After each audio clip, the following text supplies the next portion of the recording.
feel as I hunt through the brush till I'm holding the line. Washing the blade in the creek and I'm deep in the night. Alfred the Great is today widely regarded as a founding figure in English history, but during his own time he may have seemed like the final defender of an ill-fated kingdom, making its last stand. By the early 9th century, Viking raids into England were common. The Anglo-Saxon Chronicle describes frequent, brutal attacks by the heathen Danes and Norsemen. Chilling accounts tell of West Saxon nobles making desperate stands against ruthless warriors from the north. It was during this period that King Ethelred died, and his brother, Alfred, became king of the West Saxons in 871. Although Alfred is remembered as a great English king, he did not rule a united England. His territory, Wessex, the realm of the West Saxons, stood in defiance of Viking invaders. But it was during Alfred's reign that the foundations were laid for a united England. So who were these Vikings that created such desperate trials for Alfred and his people? Emerging from the Scandinavian north, their skill as navigators took them across Russia, northern France, the British Islands, Iceland, Greenland, and possibly even North America. They hungered for exploration and adventure, and piracy was their way of life. They traveled in war bands, with the ship's company acting as the core combat unit. By adorning their halls with captured wealth, and their wives and daughters with lavish jewelry and ornaments, Viking nobles expressed their greatness.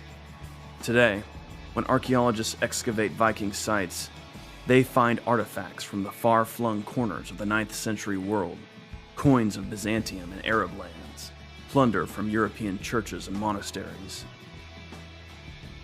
Initially, Vikings came as raiders, but at some point they got the idea of remaining as conquerors.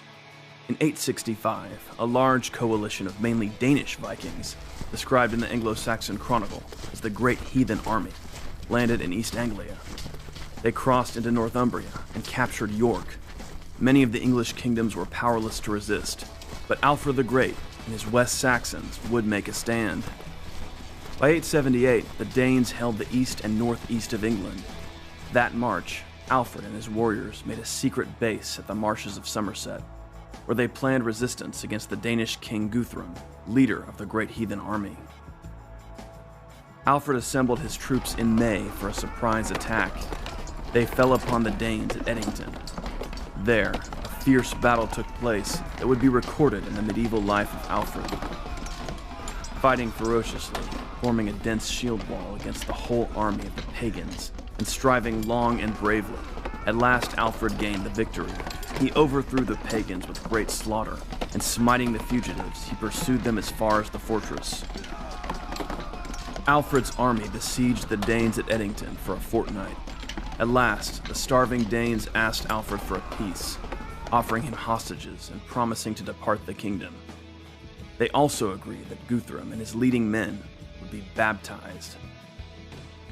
Alfred's great victory at Edington was not the end of his trouble with the Danes. However, in the future, Alfred would take the offensive. In 886, he captured London. From 892 to 896, a new Danish army stalked about England. Up to the last decade of his reign, Alfred had to be constantly vigilant in defending his kingdom. A great deal of Alfred's success can be attributed to his organizational abilities. The Danes had the advantage of mobility, able to move quickly by ship and attack unexpectedly. Alfred took steps to counter this. He built his own ships and took an interest in their design so that they might be most effective against his Viking foes. Alfred's inquiring mind always sought to overcome a problem. Alfred also streamlined his military organization so that troops could be assembled more quickly and kept in the field for longer.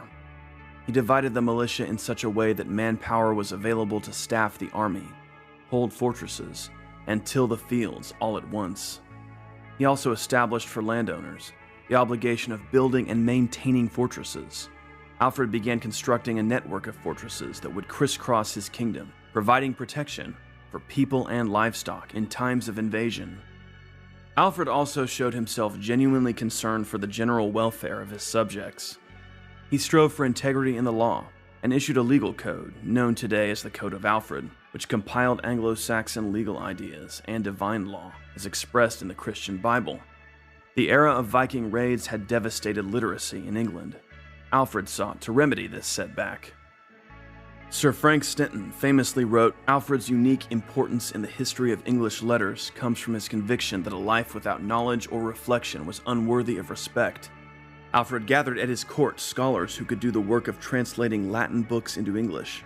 These scholars came from many parts of Europe, including England, France, and Germany, and translated authors such as Gregory the Great, St. Augustine, Bede, and Boethius. Alfred's literary revival was a first step toward the great learning of the High Middle Ages. He established a court school where his own children, the children of the upper nobility, and even many others of lesser birth could be educated. Alfred even took to studying Latin himself. Around the 890s, Alfred produced an Anglo-Saxon translation of St. Gregory the Great's Book of Pastoral Care, which would become the standard guidebook for bishops for centuries to come. Particularly important to Alfred was the idea that bishops had a duty to educate laymen. Through the trials of the Viking Age, Alfred the Great excelled both in war and in peace. Here was a king who defended his realm in battle and greatly improved the lives of his subjects, increasing security, fostering education, and equipping his people to protect and expand their inheritance once he had departed from them. Book filled with songs.